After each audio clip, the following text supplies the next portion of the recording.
धडगाव तालुक्यातील शेलदा गावात भीषण पाणी टंचाई निर्माण झाली आहे। हंडाभर पाण्याकरता गावकऱ्यांना डोंगर दऱ्यांमधून वणवण फिरावं लागतंय। या गावात जाण्याकरता रस्ता सुद्धा नाहीये, तर विजेसारख्या मूलभूत सुविधा सुद्धा या गावापर्यंत पोहोचलेल्या नाहीये। त्यामुळे गावातील लोकांनी यासाठी आपली कैफियत थेट जिल्हाधिकारी यांच्याकडे मांडली आहे।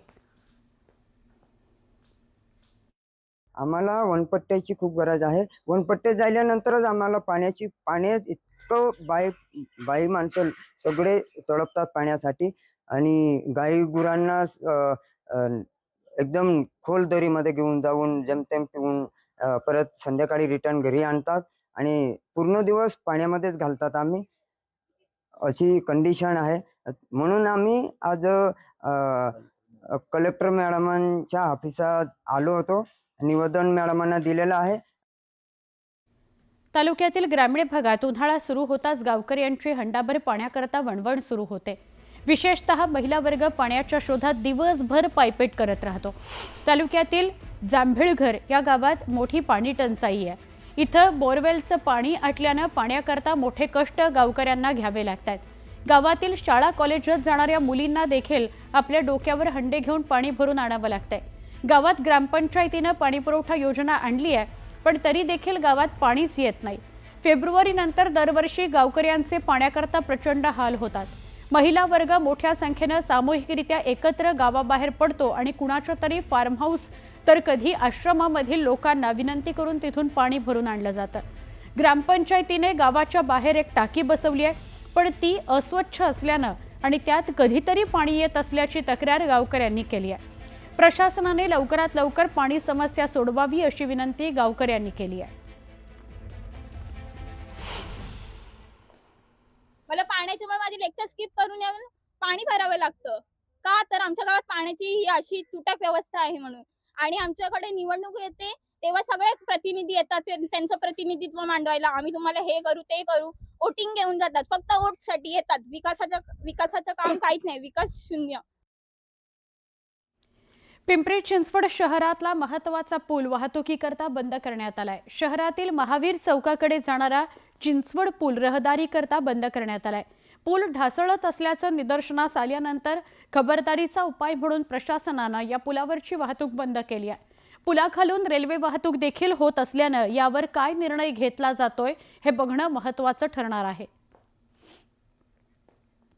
आपण जर पाहिलं त्याहीमध्ये काही बीजेपीच्या नेत्यांची जी स्टेटमेंट आली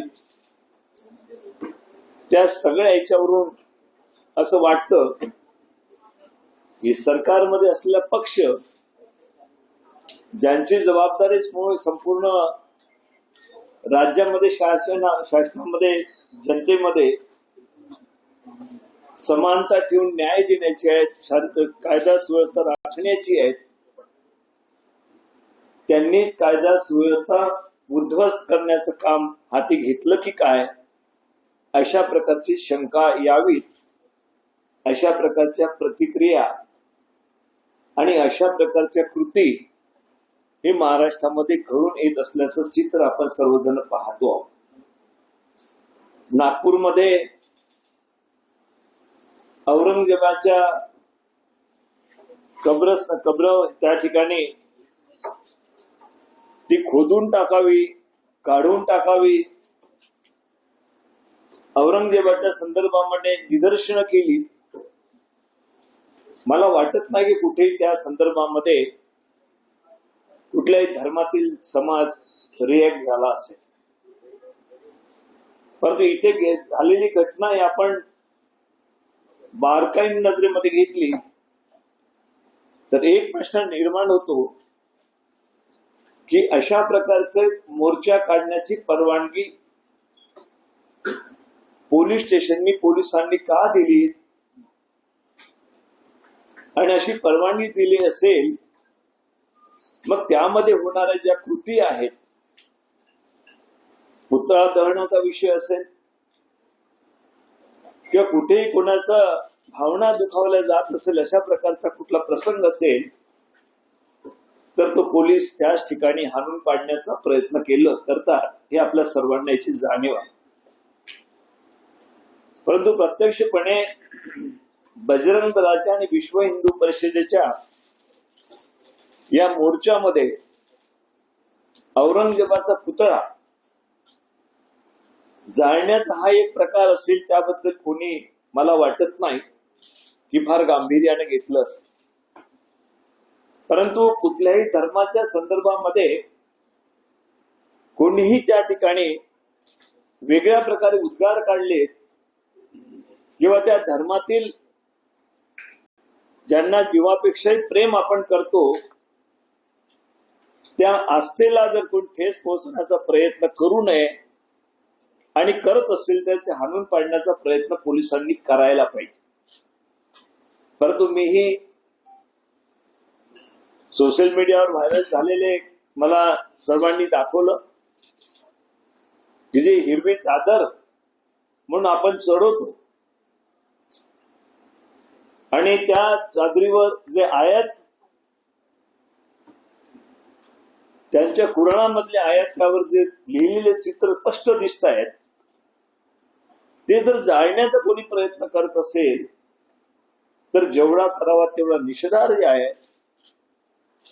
आणि ह्यामध्ये अशा लोकांना सगळ्यात मोठी शिक्षा देशद्रोहाचा गुन्हा सुद्धा त्यांच्यावर घालायला पाहिजे. परंतु पोलिसांनी त्यांच्यावर काय कारवाई केली या सगळ्या घटनेकडे पाहत असताना आपण विचार करण्याची गरज आहे. आणि पोलिसांनी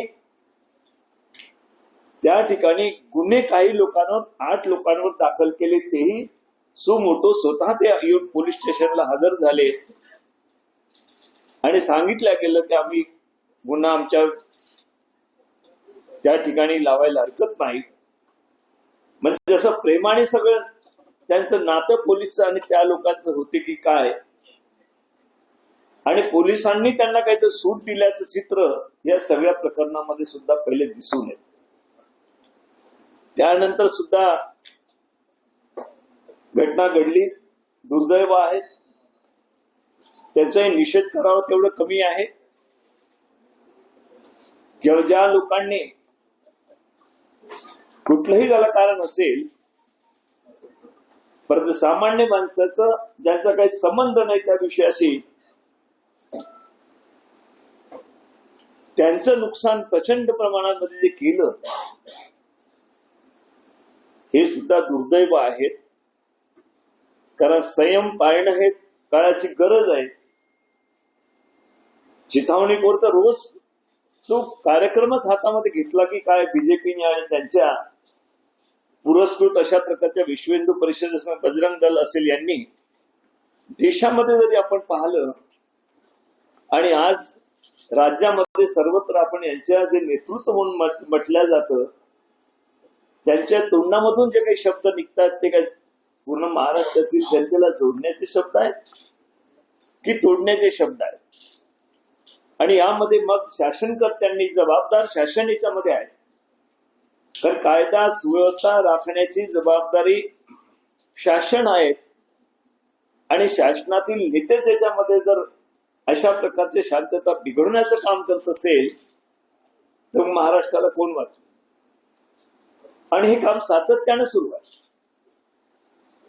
या ठिकाणी आज आपण बारकाई निरीक्षण करतो. मी आपला या माध्यमातून आपल्या प्रेस बांधवांना सुद्धा आपल्याला सांगू इच्छितो की नागपूर एक शांततेचं प्रतीक म्हणून आपण सर्वजण देशामध्ये पाहतो, एक मध्यस्थानी असलेलं, कधीही तर दंगली झाल्या नाही. एवढा मोठा समाज, मुस्लिम समाज असेल, हिंदू समाज असेल, त्यांचं एक वेगळं अटूट अशा प्रकारचं व्यावहारिक नातं, प्रेमाचं नातं जोडलेलं आहे. आणि ते तोडण्याचा ज्यावेळेला प्रयत्न करतो त्यावेळेला आपण या सगळ्यांच्या अशा प्रकारचं होऊ नये ही भावना जी आजपर्यंत नागपूरची आहे ती कायम ठेवण्याकरता आपल्या सर्वांकडनं प्रयत्न व्हायला पाहिजे. आपण प्रेस या ठिकाणी आहे, अत्यंत जबाबदार अशा प्रकारची प्रेस आहे. नागपूरची प्रेस म्हणजे आपल्या विदर्भामध्ये एक केंद्रस्थानी आहे. आणि ज्या वेळेला काही विषयाला दुःख होतं की काही अशा बातम्या पसरल्या जातात ही काही शंका आहेत आमची की बांगलादेश मधले काही लोक त्याच्यामध्ये असावेत. शंका आहे आमची की काही काश्मीर मधले दगड कसे मारावेत ही लोक या ठिकाणी आली असावी.